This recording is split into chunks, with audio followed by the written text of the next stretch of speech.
रायबरेली लाल के पक्ष में अपनी विचार रखें। भारत माता की, भारत माता की, भारत माता की, गंगे मैया की, गंगे मैया की, बालेश्वर महादेव की, हर हर महादेव।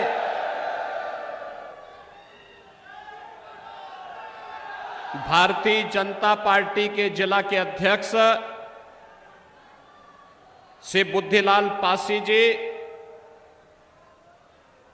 उत्तर प्रदेश सरकार में मंत्री और प्रभारी मंत्री श्रीमती प्रतिभा शुक्ला जी, भारतीय जनता पार्टी के लोकप्रिय प्रत्याशी विधान परिषद सदस्य श्री दिनेश प्रताप सिंह जी, पूर्व मंत्री श्री गिरीश नारायण पांडे जी,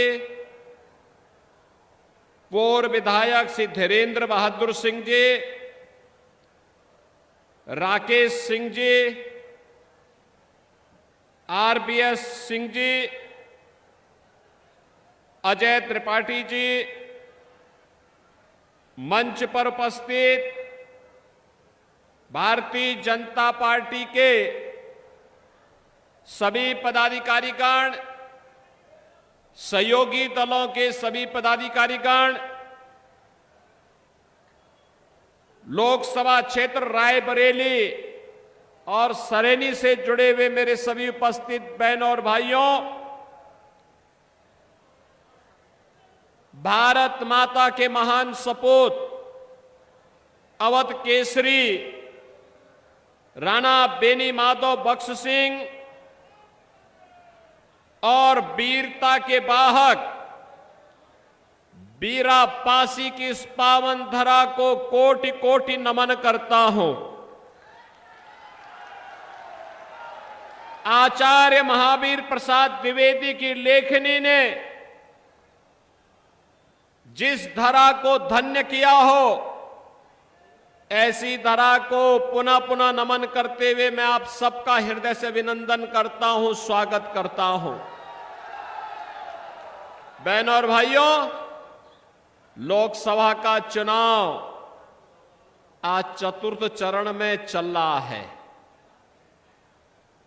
अब तक आधे चुनाव संपन्न हो चुके हैं, 285 सीटों पर चुनाव हो चुके हैं।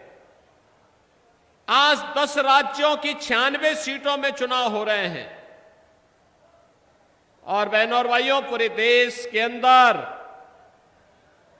चारों ओर उत्तर, दक्षिण, पूरब, पश्चिम एक ही नारा गूंज रहा है, और वह है कि फिर एक बार और अब की बार 400 पार में रायबरेली भी है ना, और बहनों और भाइयों, ये होनी भी इसलिए होनी चाहिए क्योंकि यह अवध केसरी का क्षेत्र है, अयोध्या की पावन धरा का क्षेत्र है। याद करिए, 500 वर्षों का इंतजार समाप्त करके अयोध्या में रामलला विराजमान हुए हैं, और 500 वर्षों में पहली बार रामलला ने अयोध्या में अपना जन्मोत्सव भी मनाया और होली भी खेली ना। अब आप सोचो, रामलला को अयोध्या में लाने वाले कौन है? मोदी जी, बीजेपी। और मोदी जी और बीजेपी को ताकत किसने दी? आपने दी। आपकी पीढ़ी सौभाग्यशाली है और हमारी पीढ़ी सौभाग्यशाली है। बहनों और भाइयों, हम इस लोक में अपने वर्तमान और भावी पीढ़ी को बताएंगे, हमारे कारण राम मंदिर का निर्माण हुआ। और जब परलोक जाएंगे तो अपने पूर्वजों को भी बताएंगे कि हम आपके संकल्प की पूर्ति करके आए हैं, अयोध्या में रामलला विराजमान हुए हैं। बहनों और भाइयों, ये सौभाग्य का दिन देखने का अवसर किसी ने आपको दिया है, तो ये मोदी जी ने दिया है, भाजपा ने दिया है। अन्यथा कांग्रेस और सपा का गठबंधन तो आज भी वही राग अलाप रहा है। क्या राग अलाप रहा है? जब इनकी सरकार थी तब कांग्रेस ने क्या किया था? तब कांग्रेस ने कहा था राम तो हुए ही नहीं। कहा था ना, राम सेतु को तोड़ने का काम किया था ना कांग्रेस ने। और तब सुप्रीम कोर्ट में इन्होंने एफिडेविट दिया था कि राम तो हुए ही नहीं, कृष्ण हुए ही नहीं। ये भारत की सरकार कहती है, जो संविधान की शपथ लेती है और जिस संविधान में मूल प्रति में पुष्पक विमान से लंका से अयोध्या आते हुए भगवान राम के दरबार को दिखाया गया है, वह सरकार इतनी झूठ देश की सुप्रीम कोर्ट में बोलती है। बहनों और भाइयों, इसीलिए इनके बुद्धिदाता क्या कहते हैं वर्तमान में? कहते हैं भारत में राम मंदिर नहीं बनना चाहिए था। अरे भारत में नहीं बनेगा तो क्या इटली में बनेगा क्या राम मंदिर? ये राम मंदिर का निर्माण भारत की इतिहास की सबसे अद्भुत घटना है और हमारी पीढ़ी धन्य है जो इस घटना के साक्षी बने हैं। बहनों और भाइयों, और फिर समाजवादी पार्टी क्या कहती है? उनका तो राग ही उल्टा होता है, वो सही रास्ते चल ही नहीं सकते। कहते हैं राम मंदिर बेकार बना है, ये राम भक्तों पर गोली चलाने वाले लोग हैं। एक और राम भक्तों पर गोली चलाते हैं और दूसरी तरफ इनके द्वारा अयोध्या में राम जन्मभूमि पर आतंकी हमला करने वाले, काशी में संकट मोचन मंदिर पर हमला करने वाले आतंकवादियों पर दायर मुकदमों को ये लोग वापस लेते हैं। और इसीलिए मैं कहने के लिए आया हूं, ये चुनाव राम भक्तों के बीच में, राम द्रोहियों के बीच में अब सीमित होकर के रह गया है। बहनों और भाइयों, मैं एक गाना सुन रहा था अभी कि राम भक्त ही राज करेगा दिल्ली के सिंहासन पर। बहनों और भाइयों, और पूरे देश के अंदर भी जब मैंने लोगों से पूछा कि फिर एक बार मोदी सरकार का नारा क्यों आप देते हैं, उन्होंने कहा इसलिए दे रहे हैं जो राम को लाए हैं हम, और राम भक्त ही जब शासन करेगा तो हो ही वही जो राम रसी राखा। ये तो तुलसीदास जी ने बहुत पहले बोल दिया है और प्रभु तो यही चाहते हैं कि उनका भक्त ही राज करेगा। करेगा ना? करेगा ना? और इसके लिए हम लोग आए हैं आपसे कहने के लिए कि राम द्रोही दो ही लोग मोदी जी का विरोध कर रहे हैं, या तो राम द्रोही और या पाकिस्तान। आप देखिए इस समय पाकिस्तान और राम द्रोहियों के स्वर एक जैसे हो गए हैं। पुलवामा में भारत के जवान शहीद हुए और उस घटना को उस समय पाकिस्तान का एक मंत्री समर्थन कर रहा था और पुलवामा के शहीदों के लिए उस समय पाकिस्तान की आतंकी घटना का समर्थन करने वाला वह मंत्री आज कांग्रेस के रायबरेली के प्रत्याशी का समर्थन में बयानबाजी करता है। बहनों और भाइयों, क्या राहुल गांधी के संबंध हैं पाकिस्तान से? मैं नहीं समझ पाया। क्या संबंध है? मैं नहीं समझ पाया। रहेंगे हिंदुस्तान में, वोट मांगेंगे रायबरेली में, और उनको समर्थन मिल रहा है पाकिस्तान से। आप मुझे बताओ, जिसका समर्थन पाकिस्तान करेगा, क्या आप उसका समर्थन करेंगे? क्या करेंगे? क्या रायबरेली उसका समर्थन करेगी? क्या? बहनों और भाइयों, मुझे बोलने में कोई संकोच नहीं कि एक और मोदी जी के नेतृत्व में 10 वर्ष में आपने बदलते हुए भारत को देखा होगा। दुनिया के अंदर सम्मान प्राप्त कर रहा है, देश की सीमाएं सुरक्षित हुई हैं, आतंकवाद और नक्सलवाद नियंत्रित हुआ है, विकास के बड़े बड़े कार्य हो रहे हैं। कांग्रेस की नेत्री का बयान में पढ़ रहा था, कल कह रही थी कि मोदी जी बताएं तो 10 वर्ष में रायबरेली में क्या किया। मैं पूछना चाहूंगा कि 10 वर्ष नहीं, तुमने 65 वर्षों में कांग्रेस ने रायबरेली के लिए क्या किया?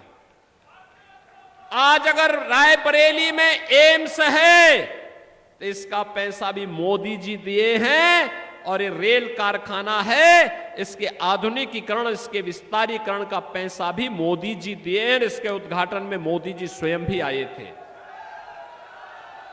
बहनों और भाइयों, हर घर नल की योजना हो या विकास के वे सारे कार्य आज ये मोदी जी के कारण हो रहे हैं। कहीं एम्स, कहीं आईआईटी, कहीं आईएम, कहीं IIIT, कहीं पे एनआईटी, कहीं पे वर्ल्ड क्लास यूनिवर्सिटी का निर्माण हो रहा है। हर जिले में हर घर नल की योजना बन रही है, हाईवे बन रहे हैं, रेलवे के काम हो रहे हैं, मेट्रो का विस्तार हो रहा है। विकास के कार्य, कितना कार्य हुआ है देखना है तो कांग्रेस के नेता नोट करें। यह देश आजादी के पहले से लेकर 2014 तक केवल 52 एयरपोर्ट बना पाए, 74 एयरपोर्ट बना पाया था। मोदी जी ने पिछले 10 वर्ष में 152 एयरपोर्ट बना दिए। कांग्रेस समेत पहले से, आजादी के पहले से लेकर के 2014 तक जितना हाईवे बना था, आज उससे दुगने हाईवे बन गए हैं। मेट्रो केवल 5 सिटी में थी, आज 20 सिटी में मेट्रो है। एम्स केवल 7 थे, उनमें से कांग्रेस ने 1 बनाया था, अटल जी ने 6 बनाए थे। आज देश के अंदर 22 एम्स हैं, 22। बहनों और भाइयों, पहले हर घर नल की योजना नहीं थी, आज हर घर की नल की योजना लागू हो चुकी है। पहले बहनों और भाइयों, ये कांग्रेस की सरकार के समय स्वास्थ्य की सुविधा में लोग तड़पते थे। आज हर 1 डिस्ट्रिक्ट 1 मेडिकल कॉलेज का निर्माण हो रहा है। बहनों और भाइयों, विकास के कार्यों को भी आप देखेंगे। कांग्रेस के समय लोग भूख से मरते थे, गरीब भूख से मरता था। आज 80 करोड़ लोगों को फ्री में राशन की सुविधा का लाभ प्राप्त हो रहा है, और फ्री में राशन का सुविधा ही नहीं मिल रही है जो ये पाकिस्तान का लाभ रहे हैं कांग्रेस के नेता। मैं उनको पूछना चाहता हूं, मोदी जी ने 10 वर्ष में उतने गरीबों को खुशहाल जीवन की ओर अग्रसर किया है जितनी पाकिस्तान की आबादी है, उससे ज्यादा 25 करोड़ लोग गरीबी रेखा से उभरे हैं भारत के अंदर। और भिखमंगा पाकिस्तान, आज का न्यूज आपने सुना होगा कि पाक अधिकृत कश्मीर में दंगा इसलिए हो गया क्योंकि वहां पे खाने के लिए आटा नहीं है, बिजली नहीं है, चावल नहीं है, और खाने को लेकर के लोग ऐसे लड़ रहे हैं जैसे गली मोहल्लों में लड़ते हैं। बहनों और भाइयों, ये पाकिस्तान की दुर्गति देखने के बाद भी अगर कोई दुर्बुद्धि व्यक्ति पाकिस्तान का राग अलापता है, उससे कहना चाहिए कि भैया जाओ पाकिस्तान में, भारत में बोझ मत बनो, मत बनो भारत में बोझ।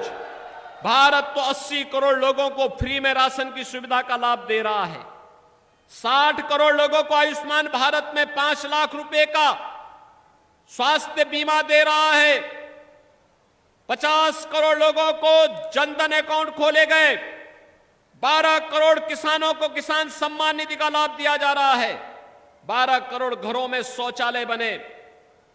10 करोड़ गरीब लोगों को उज्ज्वला योजना का रसोई गैस का सिलेंडर उपलब्ध कराया गया। और उत्तर प्रदेश सरकार से होली और दीपावली में एक भरा हुआ सिलेंडर उन परिवारों को हम लोग उपलब्ध करवा रहे हैं। बहनों और भाइयों, 4 करोड़ गरीबों के मकान बन गए। और मोदी जी ने कहा है अगले 5 वर्ष में बचे हुए सभी गरीबों को एक एक मकान उपलब्ध करवाने का काम करेंगे। कांग्रेस के समय योजना का लाभ चेहरा देख करके दिया जाता था। और डॉक्टर मनमोहन सिंह का बयान तो था ही। डॉक्टर मनमोहन सिंह जी ने क्या कहा था देश के संसाधनों पर पहला अधिकार मुसलमानों का है।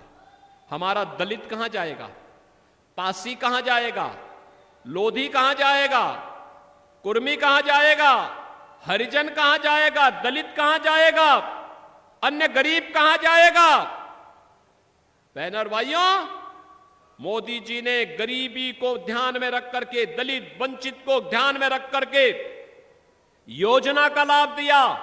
और सबका साथ और सबका विकास का नारा आज देश के लिए एक मंत्र बन गया है। कांग्रेस ने अभी अपना न्याय पत्र जारी किया है। बहनों और भाइयों, ये न्याय पत्र नहीं, भारत के प्रति अन्याय पत्र है। ये न्याय पत्र नहीं, यह भारत के खिलाफ साजिश का एक दस्तावेज है। यह साजिश का दस्तावेज इसलिए, इसमें एक छोटी सी बात मैं आपको इसकी तरफ आकर्षित करना चाहता हूं, 2 मुद्दों की ओर। एक मुद्दा है जिसमें कांग्रेस कहती है हम गरीबी हटाएंगे। दादी ने यही नारा दिया था, आज नाती भी वही नारा रटाई जा रहा है, गरीबी हटाएंगे, गरीबी हटाएंगे। अरे गरीबी कैसे हटाओगे बताओ? तो उन्होंने कहा हम संपत्ति का सर्वे कराएंगे, एक्सरे कराएंगे, और संपत्ति का एक्सरे कराने के बाद फिर उस पर एक विरासत टैक्स लग जाएगा। यानी आपके पूर्वजों ने, आपके बाप दादों ने जो संपत्ति अर्जित की है उस पर कांग्रेस एक विरासत टैक्स लगाएगी और फिर उसमें से आधी संपत्ति वो हड़प लेगी। क्या आप ये अनुमति कांग्रेस के लोगों को देंगे क्या? ये लूट करने की छूट देंगे क्या? ये डकैती डालने की छूट देंगे क्या कांग्रेस को? ये लोग अनुसूचित जाति, जनजाति और पिछड़ी जाति के आरक्षण के अधिकारों में डकैती डालना चाहते हैं। कांग्रेस की जब यूपीए की सरकार थी तब इन्होंने इस प्रकार की साजिश रचने का काम किया था और आज ये लोग यही करना चाहते हैं। और इसीलिए मैं आपको इसके लिए सावधान करने के लिए आया हूं कि कांग्रेस और सपा का ये गठबंधन देश के लिए खतरनाक है। ये 2 युवाओं की जो जोड़ी आपके बीच में आ रही है, धोखेबाज जोड़ी है। ये कह रहे हैं मिलकर के जीतेंगे, जीतेंगे तो मिलकर के लूटेंगे, हारेंगे तो फिर आपस में छूटेंगे।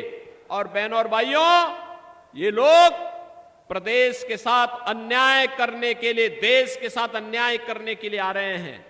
राहुल गांधी जब उत्तर प्रदेश के बाहर होते हैं तो उत्तर प्रदेश की निंदा करते हैं, भारत के बाहर होते हैं तो भारत के खिलाफ निंदा करते हैं, भारत के बाहर जाते हैं तो क्या बोलते हैं? 2010 में जब यूपीए की सरकार थी, कांग्रेस की सरकार थी, तब इन्होंने अमेरिका के एक अधिकारी से क्या कहा था?